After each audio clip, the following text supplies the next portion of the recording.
Welcome back to the Relationship Mentors podcast. This is episode 11, and today we'll be going over the 5 things you should know about your partner to make it last. And on this topic, we had some feedback about our podcast, and someone said there's so many rules in relationships.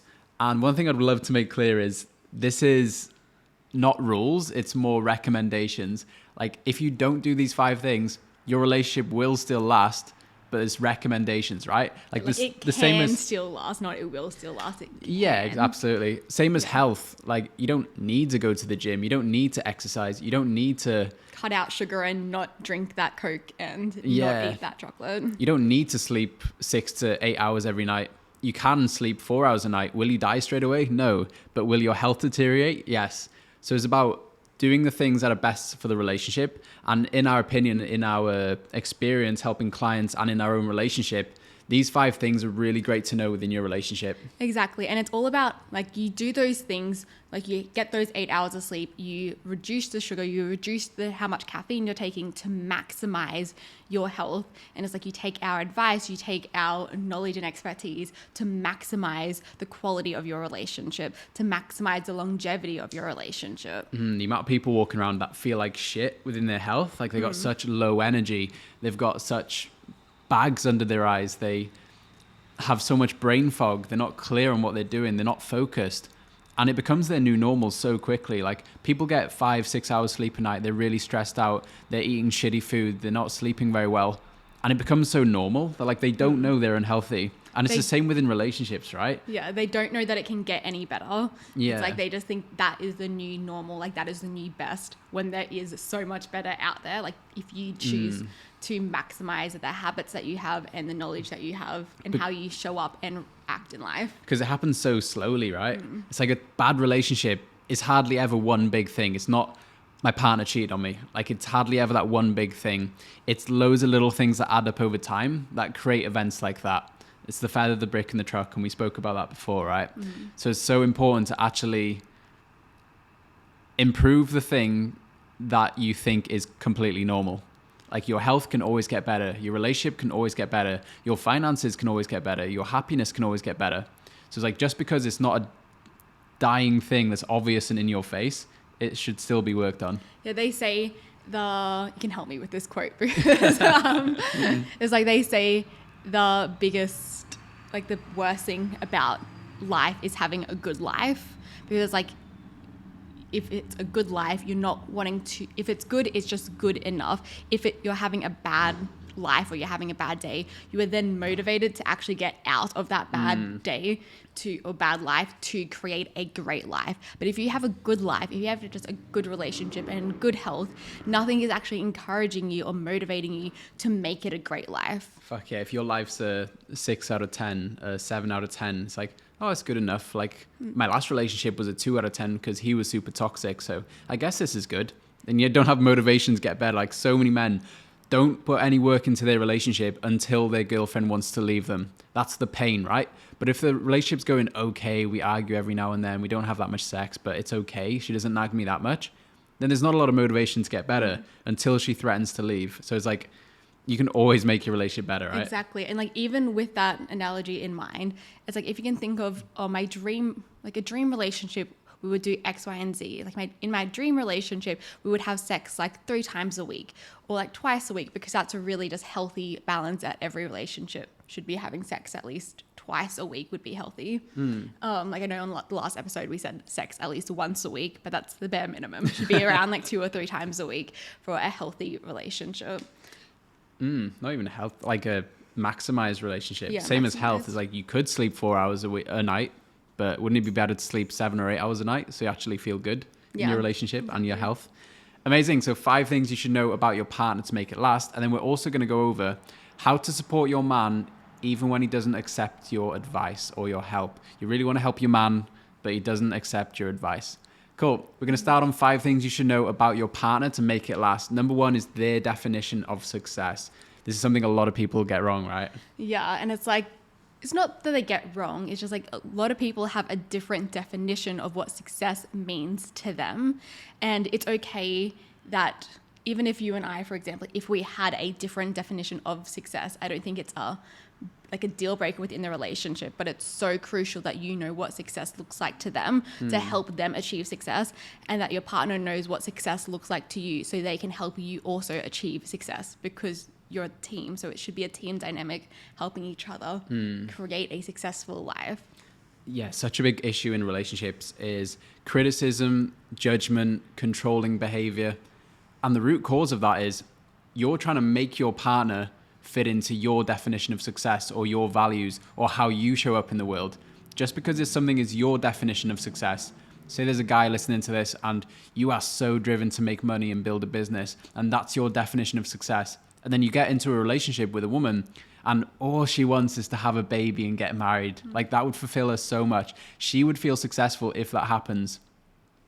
Then you try and change them because they don't want to build this big business and earn all this money. And it's such, like, controlling behavior comes from that when you don't know your partner's definition of success. And it's so okay for it to be different. And it's so healthy for it to be different as well. It's about learning their definition of success. So you stop trying to change, criticize, or control them, and you actually support them in their own ventures.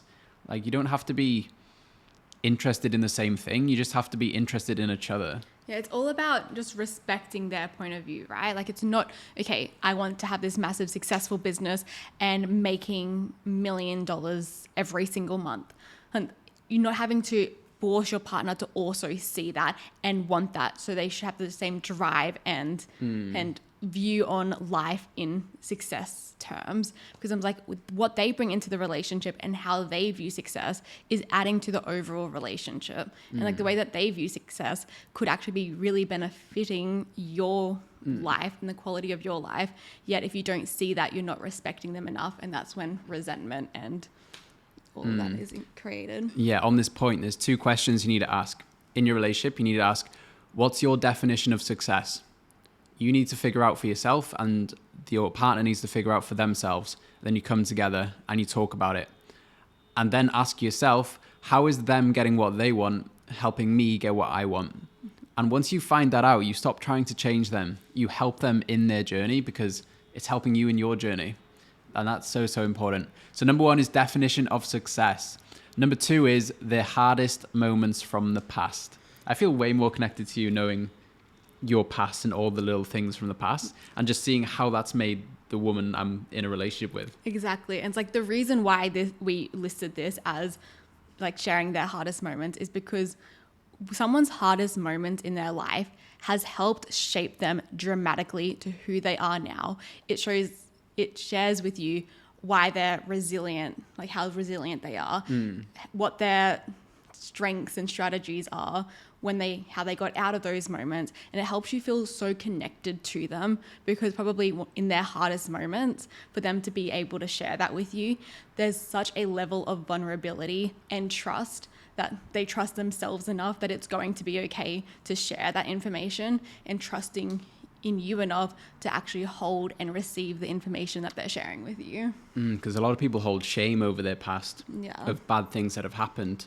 And shame can only exist in the dark. As soon as it's brought to light, it dissipates. It doesn't exist. So if you're holding back in your relationship, like these things have happened in the past, once you can start unloading that and talking to your partner about it and feeling accepted for your past and accepted for every moment in your life, it's like you begin to love yourself so much. You begin to trust your partner so much. Like, trust isn't just, I trust you not to sleep with someone else. It's, I trust you to love me for who I am, fully, for all my worst bits, for all my best bits. So when you can start unpacking those things, it just makes you feel so accepted, right? 100%. Amazing. And it's the imperfections that make a connection, I reckon. Like, if someone's just perfect, they've had such a perfect, prim, proper life, you wouldn't get to know them as well, right? Like, you wouldn't have any connection. It's like sandpaper. You want to be imperfect. Yeah, and it's like what we've said in other episodes before. It's like you really start to like someone and want to start dating them because of the things that you have in common and the things that are really great about them, right? But the things that really make you fall in love with someone are seeing all their like battle scars and their bruises and things that are quite different and unique to everyone else that you've met in the world. It's like, it's those moments that you really connect with them on a deeper level and really fall in love with them for who they are as an actual person. Because you're so interested, right? Yeah. It's like great conversational tips is don't try and be interesting, be interested. And when you're so interested in your partner and be like, what made the woman that's sitting in front of me today? What's made the man that I'm in a relationship now? Like, why is he like this? Be so curious, be intrigued, be interested in the life that's created the person that's in front of you today. That's how you really build that deep connection with someone. 100%. And this is very not relevant to the podcast, but we're currently looking outside the window. There was a very cute fluffy dog that was trying to jump up and the owner had to pick it up into the car. So my mind went a little bit like, oh, that's so sweet. Your brain went off over there. Yeah. We're like So a little, where we live, there's windows all around us and there's like a road going past and we feel like fish, like goldfishes sometimes. Like we're in a fish tank and everyone's looking in. So like need to make sure we close the windows. We're not walking around naked with the windows open. Yeah. And we get to look out and there's so many people running and walking their dogs. So we see so many dogs walk past our place. Anyway, side quest done. Yeah. So where were we at? Number 3 is love language. Love language is something I was only aware of maybe 3 years ago. Okay. And it's such a valid piece because everyone gives and receives love in a different way. And we really teach that people are different from yourself. Your partner's different from you. The way that you operate is different from the way your partner operates. Because it's so easy to go about in the world and be like, everyone thinks the way I do. The world is the same through everyone's eyes. This is how the world is. But there's no one reality. There's 8 billion realities, or however many people there are on Earth. Everyone has a slightly different reality from you. And how someone receives love and how someone gives love can be totally different from you. And when I first learned this, like now it feels so basic, but when I first learned it, I was like, that makes so much sense. Everyone's not the same as me. 100%. And it's like the person that created love languages, it just gives love and receiving love and giving love just a system to understand it. It's like a language. It gives you the language to describe your reality. Yeah, for sure. And it's like, it is really important so you know what is your love language. What are your main love languages? I personally believe that everyone at some level has a capacity of all of the love languages, like give and receive love. Like in each one of those 5 love languages. Yeah. However, it's just a smaller percentage. For example, for me, giving gifts and receiving gifts, it's a very, very small, if nothing, like that doesn't refer love, like transfer into love for me. However, there's like quality time, there's physical touch. Acts of service. What was it? So it's physical touch, acts of service, physical touch, quality time, acts of service, gifts, and Words of affirmation. words of affirmation. I couldn't remember that. It's not confusing when it's not written down. It's just like in your head. Yeah. Yeah. So it's like my biggest things is like quality time, because when I was growing up, it was within my family, quality time I think was all of ours. So it just I naturally adapted quality. When I spend time with my family, that's when I feel the most love. Yeah, when you're just hanging out and you're not doing anything special, you're just like hanging out and being in the same room as someone. Like that can be quality time. But what people get wrong in relationships with quality time, I feel, is spending quantity of time with someone, not quality of time with someone. So when you're with your partner, being completely present, being engaged in the conversation, being interested, that is what makes them feel really loved if their love language is quality time. And growing up, a lot of people, I always mention this point around love languages, is there's a lot of men in the world who are still waiting for their father to say, I'm proud of you. And that's words of affirmation, right? That's someone's love language being words of affirmation, saying, I'm proud of you, I love you. But your father probably went out and worked all day and put food on the table and put a roof over your head. That's acts of service, right? So people give love in different ways to how you receive it. And it's just having the awareness around that.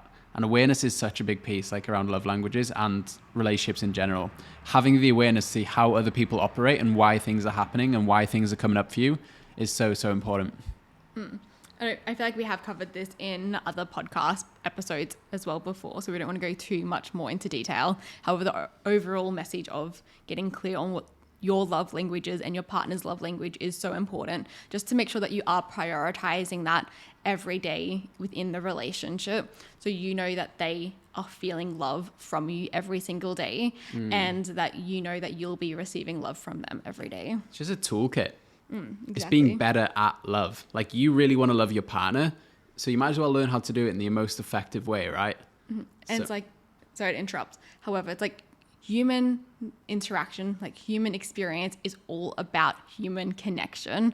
So it's like you want to make sure that your partner is feeling love from you and that you are receiving love back from your partner, because it's that quality of the connection that's going to improve your overall life, the quality of your life. Yeah.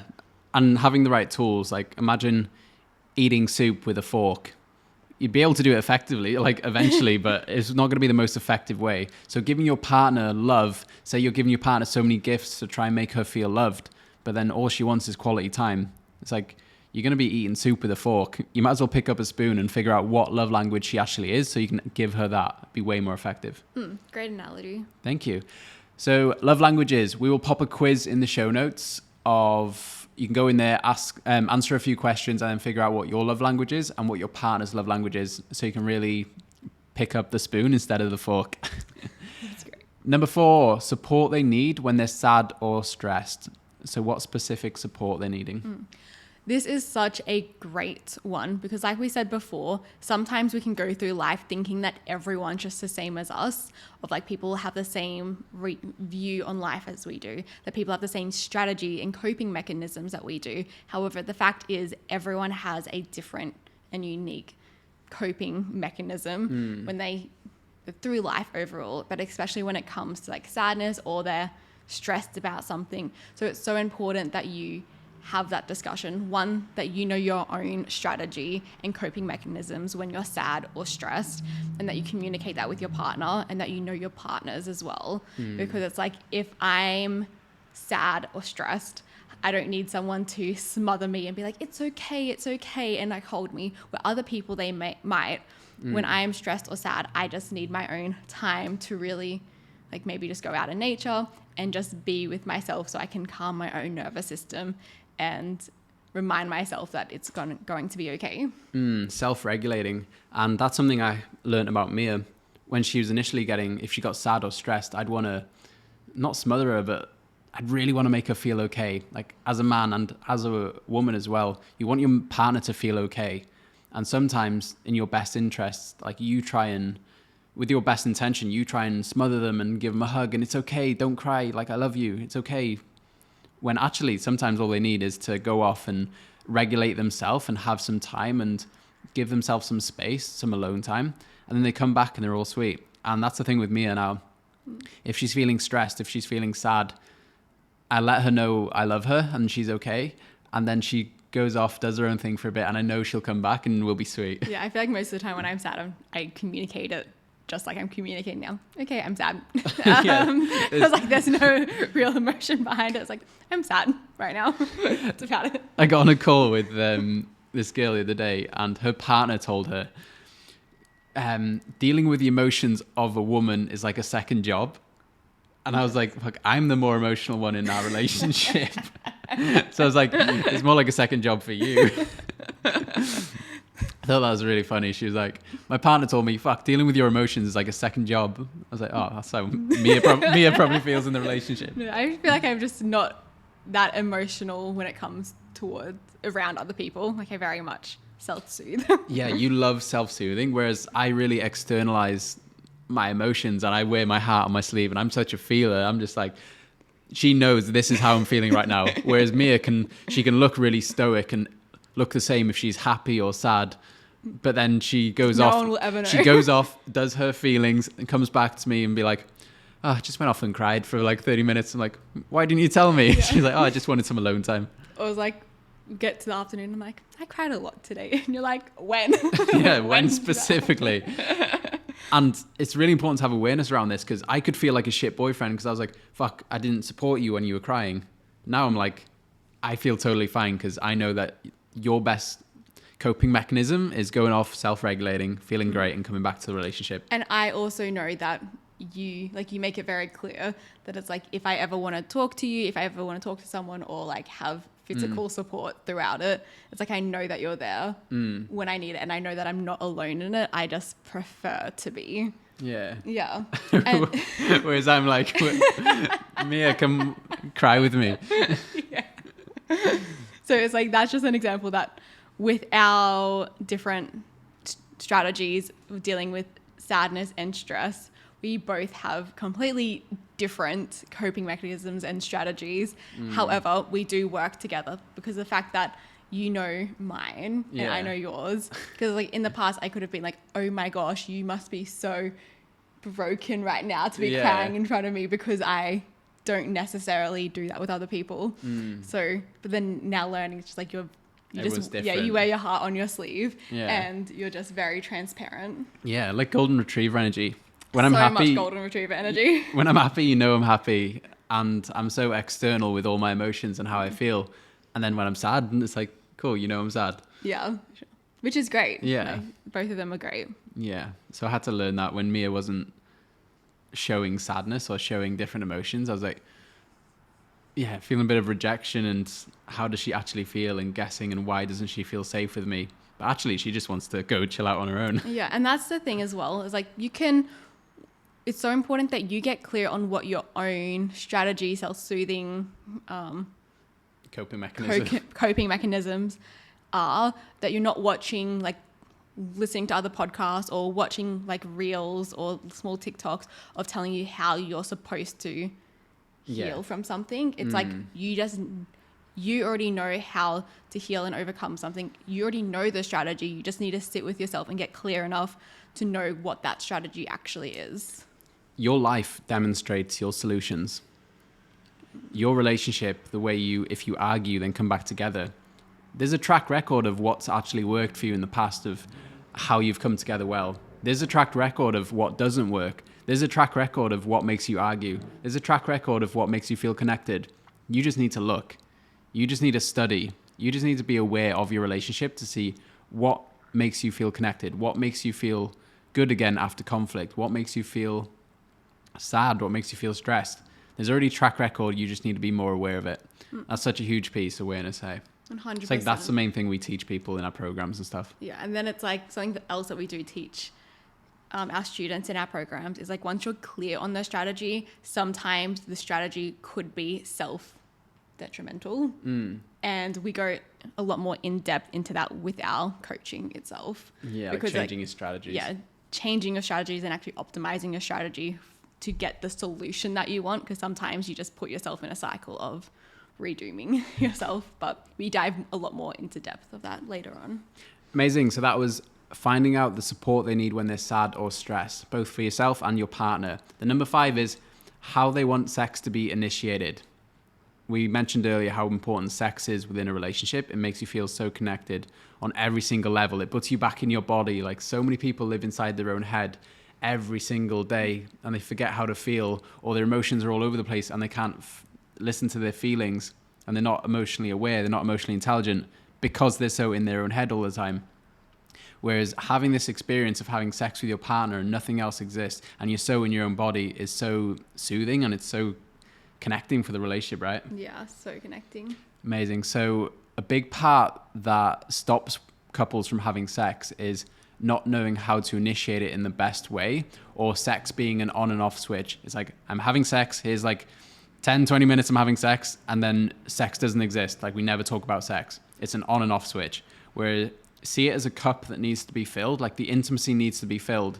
And if your cup is always full, and if you're always feeling intimate with your partner, then it's so easy just to jump into bed with them. But when you're so disconnected from your partner, there is such a big jump from just talking about business, talking about life, being in your head, to I want to sleep with you. And that's the biggest thing that stands in the way of couples actually having regular sex. So it's like, stay connected with your partner day to day, and also learn how they want to initiate sex. Yeah, it's like something that we've spoken about a lot is sex starts in the morning.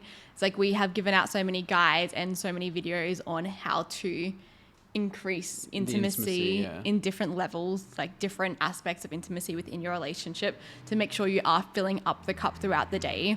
However, when we actually get to initiating intimacy, so that giving the fact that you've already started filling up the cup in all the other areas of intimacy, it's actually asking them, it's like, hey, are you actually okay with just being like me coming to you? It's like, are you ready for sex now? Like, do you want to have this? Just like walk straight up or to you? do you want me to like romanticize you? Like, do you want me to turn on the candles, music, dim the lights, or wear this and do that, set up the room? It's like, but every single person has a different thing that how they want sex to be initiated. Sometimes they want a whole different range of things. Like, it really doesn't matter, but it's so important that you're actually asking that question so you can get clear on your partner.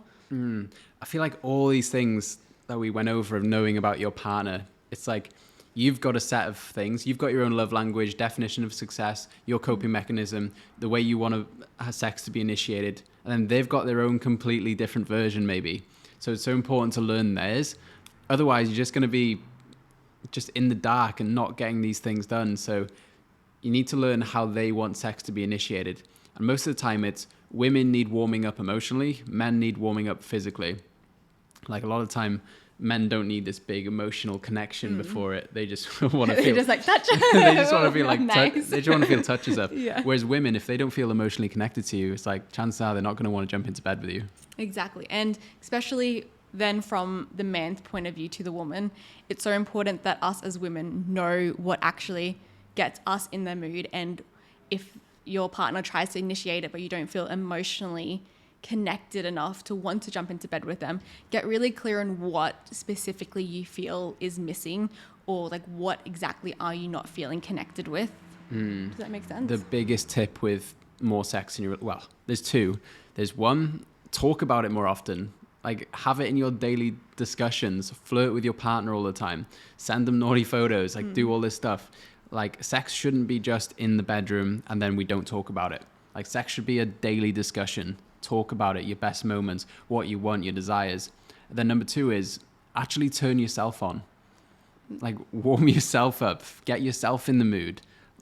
Like, in the bedroom, it's all about you both having your own individual experience, right? But together. Exactly. And there are a few studies that have, like, sex coaches that have spoken about this, that when you're actually turned on, it's actually yourself turning yourself on. It's like the more sexy. It's like this sounds terrible, but you're using your partner to turn yourself on. Exactly. In the best way possible. In the best, most healthiest way possible, Yeah. of course.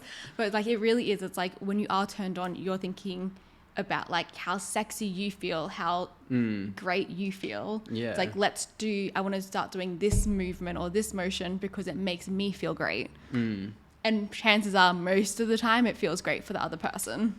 Exactly. Most of the time during sex, like if you're having a good time, your partner will be having a good time. So an ambulance just went past and it was so loud. So we just paused for a sec. So yeah, advice around sex. Talk about it day to day with your partner. Build up the intimacy together. Like, stay connected, fill up that cup. And number three, focus on turning yourself on during sex and before sex and in foreplay and all throughout, like every day really, isn't it? 100%. Amazing. So the 5 things you should know about your partner to make it last is find out their definition of success. Find out their hardest moments from the past and really connect on that. Find out their love language and find out your own love language. And then the support they need when they're sad or stressed, and then how they want sex to be initiated. So important to find that out for yourself and your partner so you can really make your relationship easier. Cool. Now we're going to go into how to support your man when he doesn't accept your advice. We had a question sent in from one of the listeners. Okay, so the question is, my partner, 38 years old, has been struggling with his mindset and his business. I give him advice, but he says he needs to handle it on his own. That he needs my love and support, not my advice. Me, 32 years old, I work in business and believe my perspective is valuable. His financial stability will impact me as we want to have children together in the future. And in the short term, his unhappy mindset impacts me. He wants me to trust that he's got it, but I want him to listen to my advice. What should I do? This sounds like there could possibly be so many different dynamics at play here. I think the biggest one is like, yes, you are both a team, and by the sounds of it, I'm sure your advice is extremely beneficial and could really help him. However, if he's simply not wanting to take on or listen to the advice, you can't physically force him to. And it's like someone, you can only receive help when they want help. And so that's just the overall logistics of that. However, there is also a big dynamic of if he is struggling in business and finances and his mindset, sometimes, especially from a man's point of view, a man in his masculine energy wants to succeed, wants to thrive, wants to show that he is capable. And the fact that maybe at the moment, in all honesty, he isn't feeling capable or doesn't feel like he's succeeding very well, which is affecting his masculinity and how much he's showing up as a man, which then can be extremely vulnerable for him. And sometimes men really just need one area of their life that he can still fully embody being a man, being in his masculine energy, and like being there with you and being the masculine in that dynamic. Yeah, like I don't want it to be taken away from me in that. Like I'm not feeling successful in business right now. My mindset's not great. Maybe my health isn't great. But I know my relationship with you is beautiful, and that's my safe space, and that's where I don't have to stress. Like I'm always stressed in my finances, I'm stressed in my own head, but with you, when I'm sat here, like I don't have to stress about anything, and I just want this to be okay. I don't want to bring business into our relationship, even though it all leaks into the relationship anyway. Yeah. It's like, yeah, just not having the self-awareness around that. So it's really important. I think it's important for men to actually see how valuable women's advice is.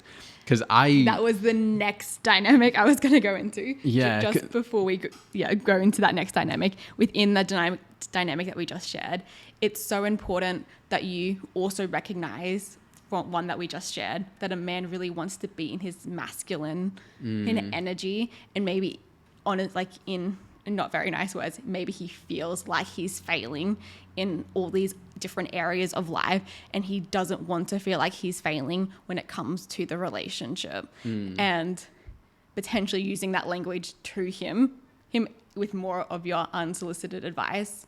I'm sure your advice is great. However, if it's being received by someone that's not wanting to receive it right now, it probably won't be received in the best light.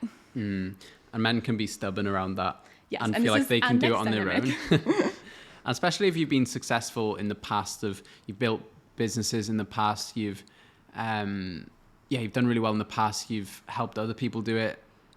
Like you've proven to yourself, like from his perspective, he's proven to himself several times that he can do it on his own. He can do it and achieve massive success and achieve massive business success and financial success. Yeah, maybe he's done that on his own before, and he's learned that that's his strategy. Like, I need to do it on my own. I can't reach out for help.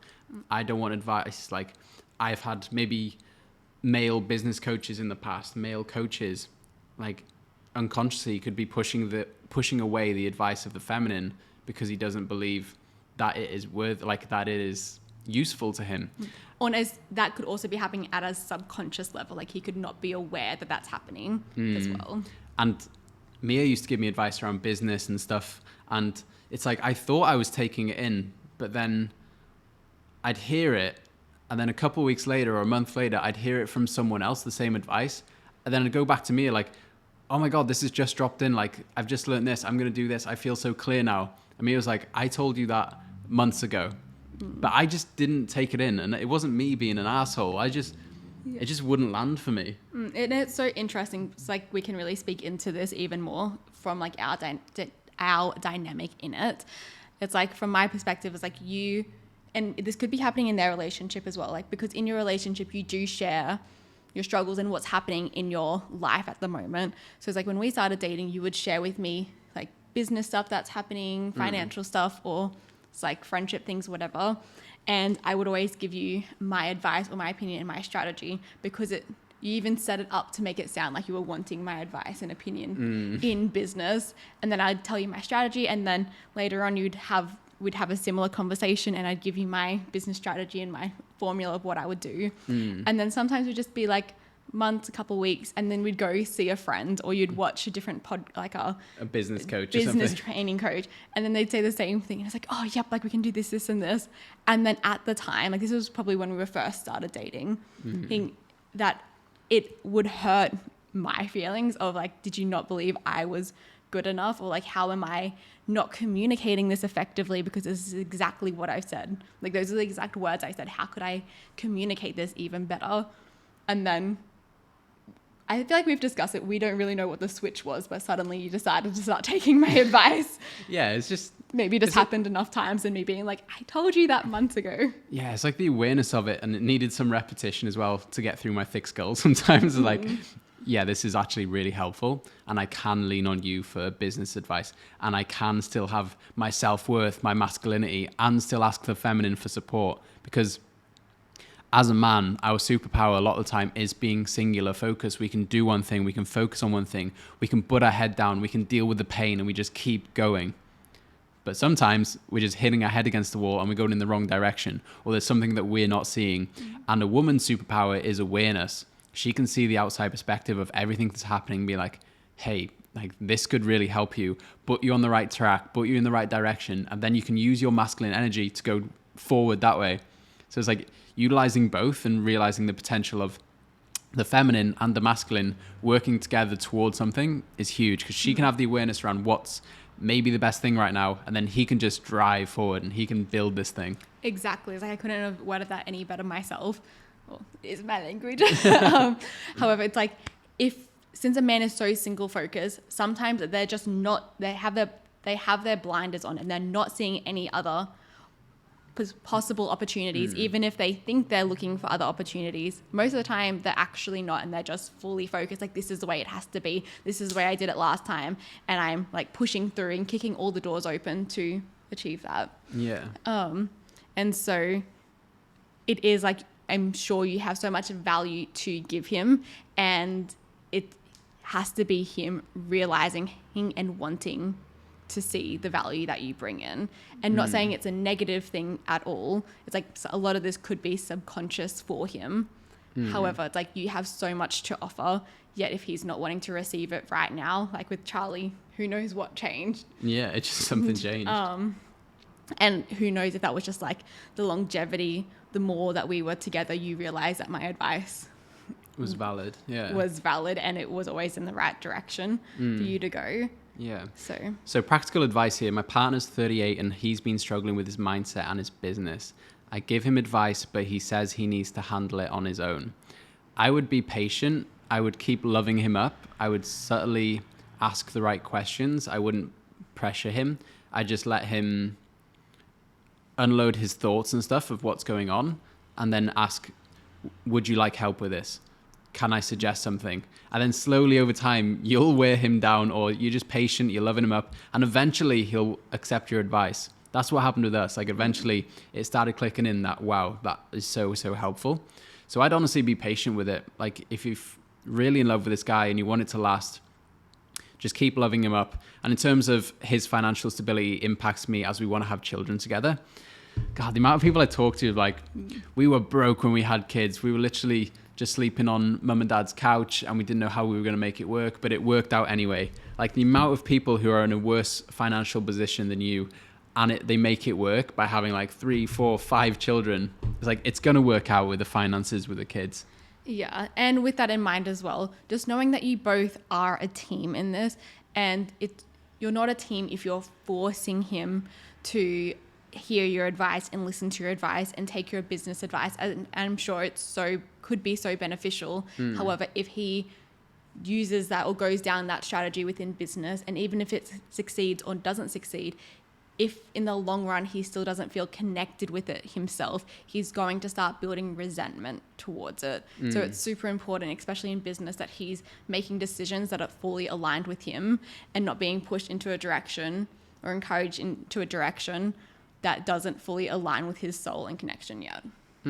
Yeah, so be patient with it and you'll get it. Keep trusting the process, and eventually you guys will make it work. And knowing that, one more thing, knowing that he already is clear on what he's wanting at the moment, even if you believe you know better, he's already said that all he needs from you right now is your love and support, which just goes to show that you're giving him exactly the love and support that he's needing right now. Like, the love that you're giving him, he's obviously loving so much, and he's loving the support of like being able to come to you and you just support him in it. Yeah, and love he does you in sound it. self-aware in that of knowing what he needs right now, which Yeah. is a massive step.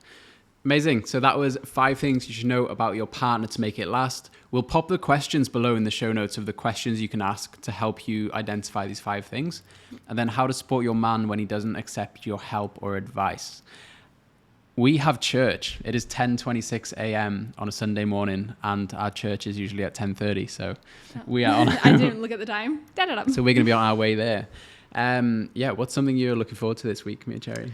I am looking forward to, we have a lot of friend catch-ups this week. We do, actually. It's like every day, like Monday, Tuesday, Wednesday, at the beginning of the week, we just have a friend catch-up in the middle of every single day, which I love.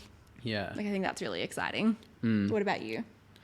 I always say the same thing as soon as you always Same. answer first. You just hey? want to be like me. Yeah, you always answer first. I'm looking forward to that. I'm actually looking forward to church, going there, having a little sing-song, and yeah, just being social, seeing more people, getting in the high vibes, you know? High vibes. Thank you so much for listening. And if you're wanting help with your unique situation in your relationship, if you want an outside expert's opinion on what's going on for you and how you can move past certain things, we've popped a link below where it can take you to a free 30-minute call with us. Pop that link. It'll take you to our booking, our schedule. You can pick a time that works for you and jump on a free 30-minute call with us so we can talk into your situation and see what's the best steps moving forward. Other than that, send this video to your partner, and yeah, we're really excited to continue this podcast. Amazing. Thank you guys so much for listening.